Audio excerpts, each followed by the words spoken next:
Em nome do Pai, do Filho e do Espírito Santo, mais uma vez nós vamos nos colocar na presença de Deus para ouvirmos aquilo que Ele nos deixou como verdade, que muitas das vezes torna-se incompreensível para nós, mas que pela iluminação do Espírito Santo, nossa mente pode penetrar e compreender profundamente aquilo que na sua santa verdade deixou por escrito. Então vamos pedir ao Espírito Santo que venha sobre todos nós. Vinde, Espírito Santo, enchei os corações de vossos fiéis com a luz do Espírito Santo, acendei neles o fogo do vosso amor, enviai o vosso Espírito, será criado e renovareis a face da terra. Oremos.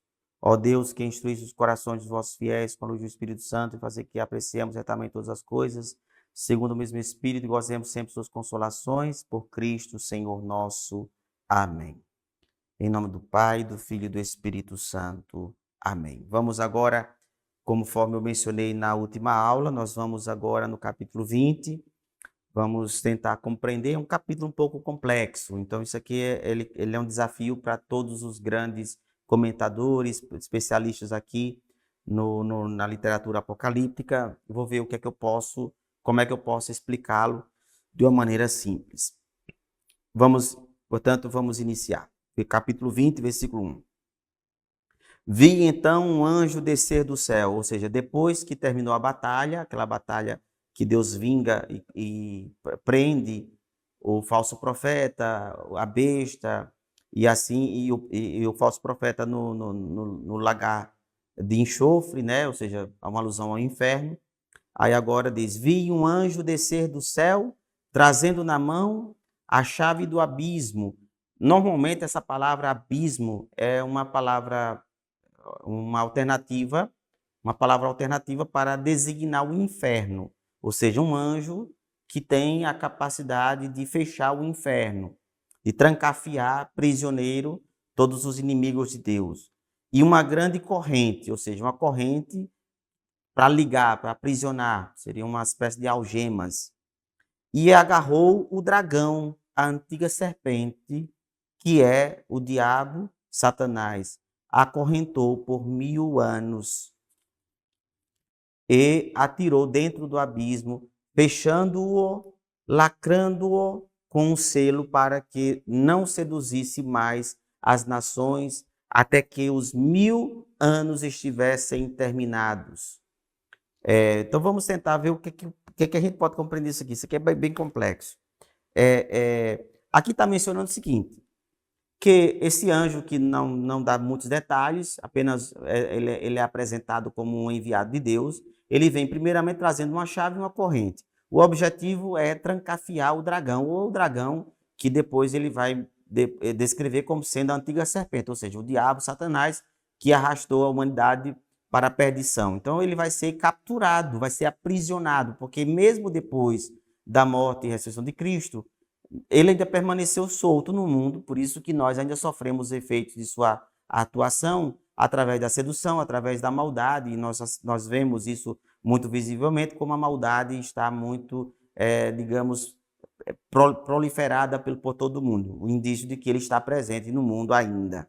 Mas depois dessa batalha, ele é trancafiado. O que é problemático aqui é mencionar que ele foi trancafiado por 1000 anos, né? Certo, que nós não levamos os números na Apocalipse ao pé da letra, né? Até depois, na Antiguidade, surgiu uma heresia chamada milenarismo, e essa heresia dizia de fato que haveria um período, digamos, de 1000 anos em que a humanidade seria privada, estaria livre da influência do mal, né? E uma heresia que depois a própria igreja combateu. Então, este dragão, quer dizer, ou seja, o mundo viveria em paz, a humanidade ainda não no céu, né, mas aqui na terra.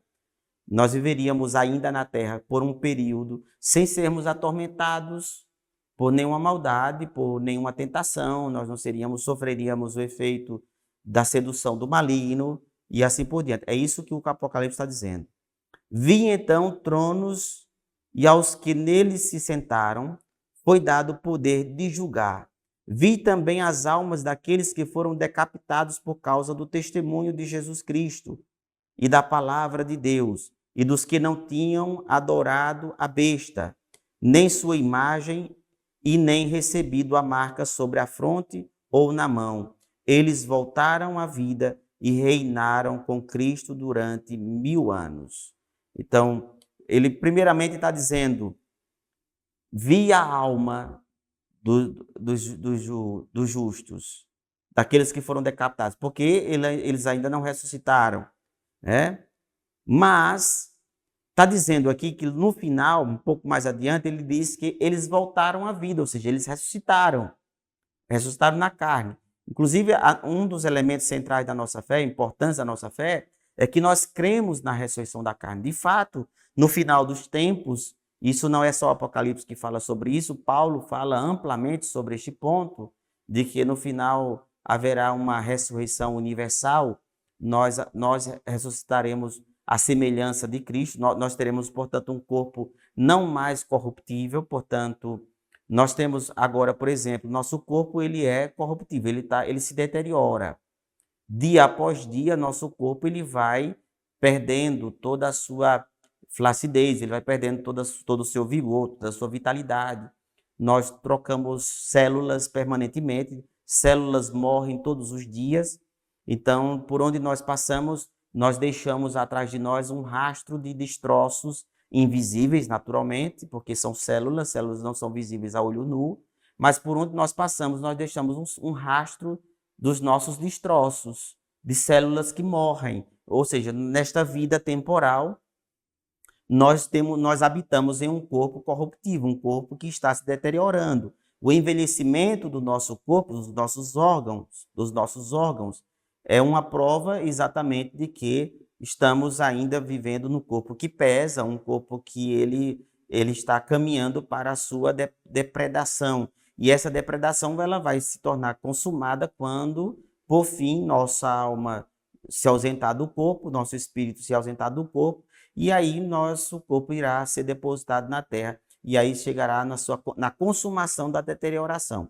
Mas essa carne que se decompõe, segundo a revelação bíblica, a revelação cristã, ela está destinada à glorificação, de modo que no final, após a vitória de Cristo, os túmulos se abrirão, nós sairemos ressuscitados de lá, assim como Jesus tinha um corpo, quando ele ressuscitou, ele apareceu aos seus discípulos e ele apresentou suas mãos, suas chagas, pediu que eles tocassem em seu corpo para mostrar que não era um espírito, não era um fantasma, mas era uma matéria física que poderia ser apalpada. Mesmo diante da credibilidade, diante da incredulidade, Jesus pediu alguma coisa para que ele pudesse comer na frente deles e demonstrar que, de fato, era ele, de fato, que estava ali, para mostrar que havia a ressurreição. O seu corpo ganhou uma vida, só que essa ressurreição ela é muito diferente do que é chamado de reanimação cadavérica, que é ressuscitar para depois morrer. Por exemplo, Lázaro, ele não foi basicamente uma ressurreição, mas uma reanimação cadavérica, porque depois Lázaro morreu novamente. Até o momento, só tem uma pessoa que ressuscitou, Jesus Cristo. Todos os outros santos que morreram depois dele, todos eles estão espiritualmente no céu, contemplando a sua face. Mas um dia nós iremos ressuscitar, por isso é que ele está dizendo. Vi então todos aqueles que morreram por causa do Cordeiro, por causa da palavra, do testemunho, por causa da palavra. Então eu vi as almas deles, mas eles voltaram a viver, voltaram à vida até o término dos 1000 anos. Dos 1000 anos. Inclusive, quando a história da humanidade completou 1000 anos, quando estava para completar 1000 anos, muita gente achava que o mundo ia se acabar exatamente ali na virada do primeiro milênio para o período do segundo milênio, né? Então, muita gente achava que o mundo ia se acabar exatamente por causa dessa alusão aqui do Apocalipse. Esta é a primeira ressurreição. A primeira ressurreição. Feliz e santo aquele que participar da primeira ressurreição.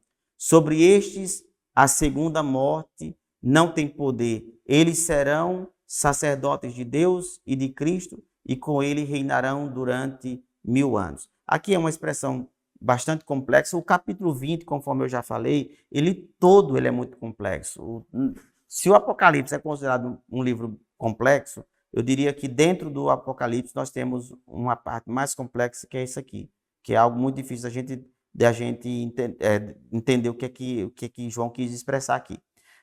Olha, veja só, aqui ele fala da primeira ressurreição, da segunda ressurreição. Alguns enxergam aqui uma alusão ao purgatório. A primeira ressurreição seria a primeira morte, que seria exatamente quando nós saímos do corpo, da matéria, e vamos ao encontro de Deus, mas nós passamos por essa primeira avaliação, digamos, esse momento, essa fase, digamos assim, em que nós já, digamos, por isso é que ele está dizendo, feliz de quem passou pela primeira ressurreição, porque uma vez estando no purgatório, ele não tem mais como ser desaprovado. Então ele vai necessariamente partir para a segunda, que é quando a segunda corresponderia exatamente quando já desvencilhado e liberto de todos os padecimentos do purgatório, ele vai finalmente conviver e vai viver junto dos bem-aventurados do reino dos céus. Porém, é uma possibilidade. Nós não podemos aqui no capítulo 20 dizer com exatidão que era exatamente isso que o autor quis expressar. É uma possibilidade interessante. Então, volto aqui a insistir que eu estou aqui apresentando que alguns escritores, alguns autores apresentam como solução, mas, enfim, pelo menos eu não fico satisfeito com essa explicação. Ela deixa muita coisa sem a gente compreender, sem compreensão. Vamos prosseguir. Versículo 7. Quando se completarem os 1000 anos, outro fator difícil de compreender. Quando se completarem os 1000 anos, Satanás será solto da prisão. Olha, não faz sentido, depois que foi vencido o dragão, foi preso no Hades, lá no inferno, passa 1000 anos, depois ele é liberado para atormentar o ser humano de novo. Então, isso aqui, de fato, desafia a mente de todo biblista, desafia a mente de qualquer comentador do Apocalipse. Satanás será solto de sua prisão e sairá para seduzir as nações dos 4 cantos da terra. É algo que, de fato, não faz sentido, né? Por isso que eu vou tentar explicar, porque, na realidade, muitos livros que eu já li comentam o Apocalipse, todos eles veem a complexidade que é esse capítulo. Inclusive, alguns defendem que, quando no Concílio de Nicéia, que foi celebrado no ano 325, esse ano está sendo completado, nós celebraremos 2.700 anos do primeiro grande concílio da história da igreja, Concílio de Nicéia, quando foi definido os livros do Novo Testamento. O livro do Apocalipse teve muita gente, muitos bispos no concílio que era do parecer que o livro do Apocalipse não entrasse no cânon do livro do Novo Testamento, dos livros do Novo Testamento, por causa do capítulo 20. Porque naquela época os bispos achavam que essa ideia do milenarismo era complexo, ou seja, cheirava um pouco, digamos, dificultava um pouco a compreensão daquilo que a igreja tradicionalmente sempre defendeu. E sem falar que uma corrente religiosa, que recebeu o nome, inclusive, de milenaristas, né, que eram os adeptos dessa corrente, inclusive foi condenado pela igreja essa corrente como uma heresia.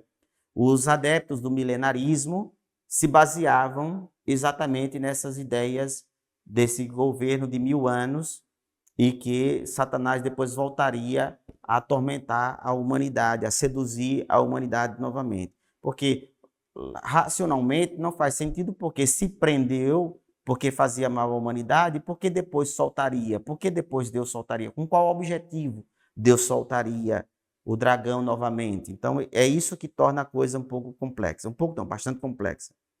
E sairá para seduzir as nações dos 4 cantos da terra, Gog e Magog, reunindo-as para o combate. Seu número é como a areia do mar, o número dos adversários. Subiram sobre a superfície da terra e cercaram o acampamento dos santos. a cidade amada. Mas um fogo desceu do céu e os devorou. O diabo que os seduzira foi então lançado no lago de fogo e de enxofre, onde já se achavam a besta e o falso profeta, e serão atormentados dia e noite pelos séculos dos séculos.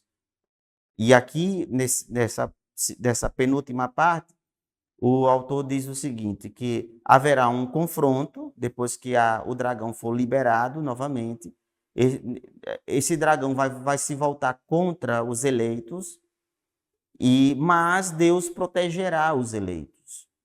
Inclusive, aqui alude a um fogo, a uma chama de fogo que desce do céu e devora e que encarcera novamente o dragão no Hades, e, portanto, ele vai viver permanentemente nesse lugar de sofrimento pelos séculos sem fim, que é o que a igreja, de fato, prevê que acontecerá no final dos tempos, né? O que é um pouco complexo é esta conotação dessa liberação do dragão por um período para atormentar e para guerrear contra os eleitos. Mas, enfim, nós sabemos aqui, pelo que é descrito, de certa maneira, Deus assumirá a defesa dos eleitos, dos fiéis. Prossigamos. Aí agora vem o julgamento das nações. Finalmente agora, o juízo final, o juízo universal, se dará exatamente aqui com essas palavras que começam no versículo 20. Vi depois um grande trono branco e aquele que nele se assenta. O céu e a terra fugiram de sua presença, sem deixar vestígios. Isso aqui é muito bonito, por sinal. Agora é um momento, de fato, da chegada. O trono alude à realeza, porque quem senta no trono é o rei. Então ele diz, um trono branco, aquele que está nele assentado. Diante dele, o céu e a terra fugiram da presença dele.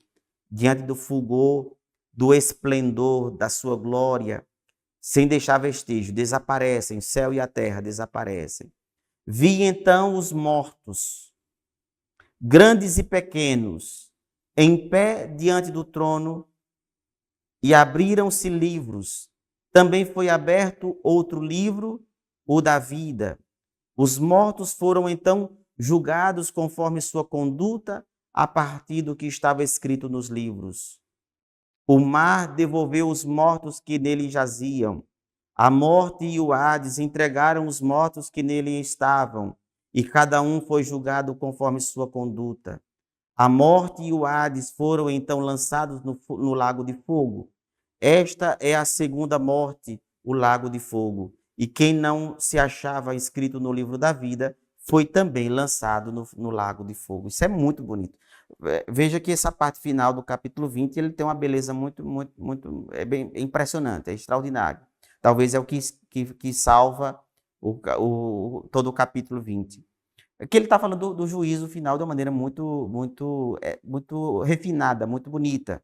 Porque quando aparece o trono, então quem vem sentado no trono é Deus. Deus é o rei, né? Ele vem sentado no trono. E o céu e a terra se dissolvem diante dele e os mortos ressuscitam. Aqui é a ressurreição da carne, aquilo que eu dizia anteriormente. A terra devolve os seus mortos, ou seja, aqueles que morreram em naufrágios. Os mares devolvem os seus mortos.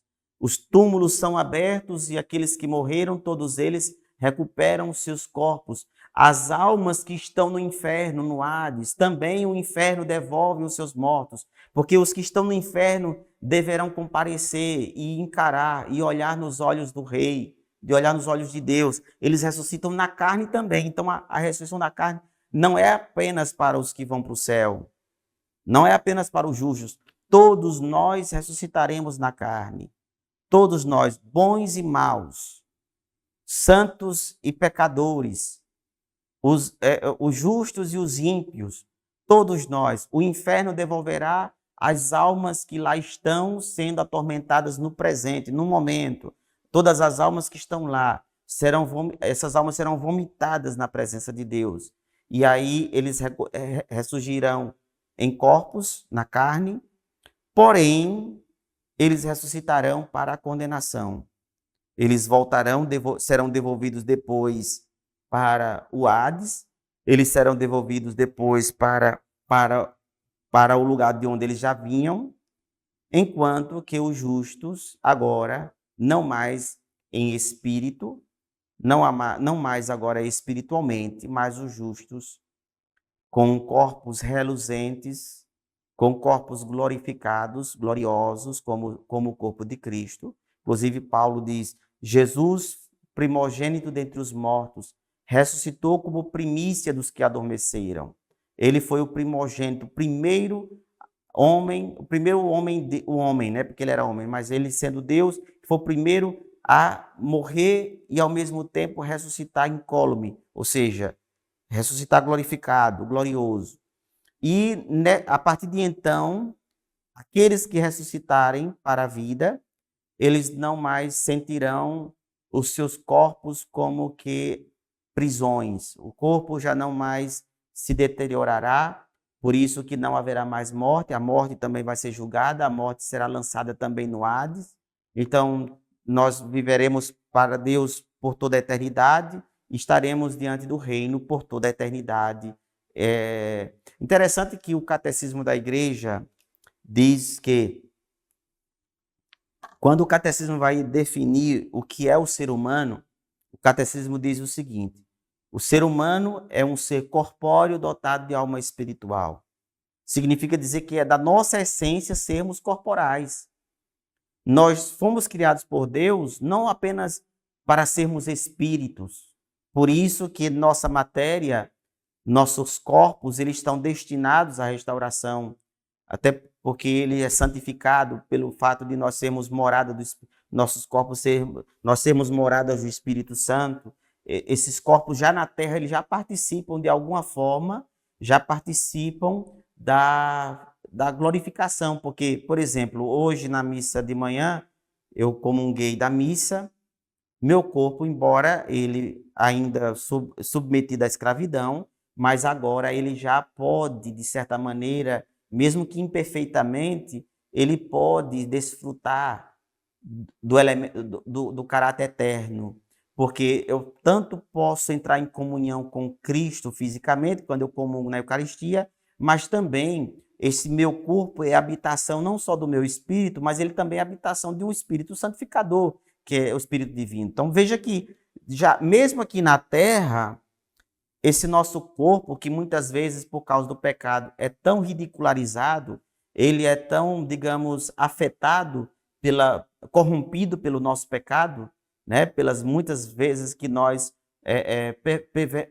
que somos pervertidos, nós maculamos nossa condição corporal, esquecendo-nos que esse corpo ele é um templo, uma edificação. Hoje de manhã, quando eu estava participando, eu concelebrei a missa, né? Quem presidiu foi outro padre, e eu estava lembrando, na hora lá sentado do lado do padre, e eu lembrando que as pessoas que comungam, assim como a gente faz uma reverência ao altar, quando a gente visse alguém, suponhamos, quando um fiel que não pode comungar, por exemplo, por várias razões, seja lá porque não está preparado, seja porque, enfim, está numa situação que não pode, que não permite a comunhão, mas era mais do que justo, poderia ser muito bem feito, uma reverência quando nós passamos por alguém que comungou, porque assim como nós fazemos a reverência ao sacrário, porque ali naquele corpo, ali aquele corpo se transformou numa espécie de sacrário, sacrário feito de carne, não de metal, de carne, porque Cristo está de fato ali presente naquele corpo. Então, nosso corpo ele foi criado por Deus não para a corrupção. A morte, ela foi uma consequência do pecado, mas uma vez que o pecado vai ser banido, então, depois, no final das contas, quando não houver mais pecado, então Deus agora, no final, ressuscita o corpo, nos ressuscita na carne, fisicamente, para que assim possamos viver eternamente com Ele. Então, nós entraremos no céu, os santos, todos esses santos que nós temos devoção, todos eles que estão espiritualmente lá, nenhum santo, São Francisco, Santa Teresa, enfim, Santa Clara, todos esses santos que nós tanto veneramos, nenhum deles está fisicamente no céu, mas todos nós, um dia, juntamente com eles, estaremos na carne, com a carne glorificada, uma carne justificada, uma carne que não se inclina mais ao pecado, uma carne que não é mais escrava do pecado, uma carne que não é mais instrumento do pecado, uma carne que não mais seduz, uma carne, enfim, que está plenamente a serviço da glória de Deus, que reflete plenamente a glória de Deus. E por fim, eu quero aqui fazer mais uma alusão, dizendo que quando Jesus, no Monte Tabor, transfigurou-se diante dos seus discípulos, os evangelhos mostram que o corpo de Jesus foi dotado de um brilho, de um esplendor, mostrando toda a glória, porque ali a transfiguração foi uma forma que Jesus encontrou para poder consolar os discípulos que irão ver dali a alguns dias ele desfigurado no Calvário. Para que eles não perdessem totalmente a fé, Jesus mostra-lhes que depois de 3 dias ele ressuscitará. E ele ressuscitará em corpo de glória.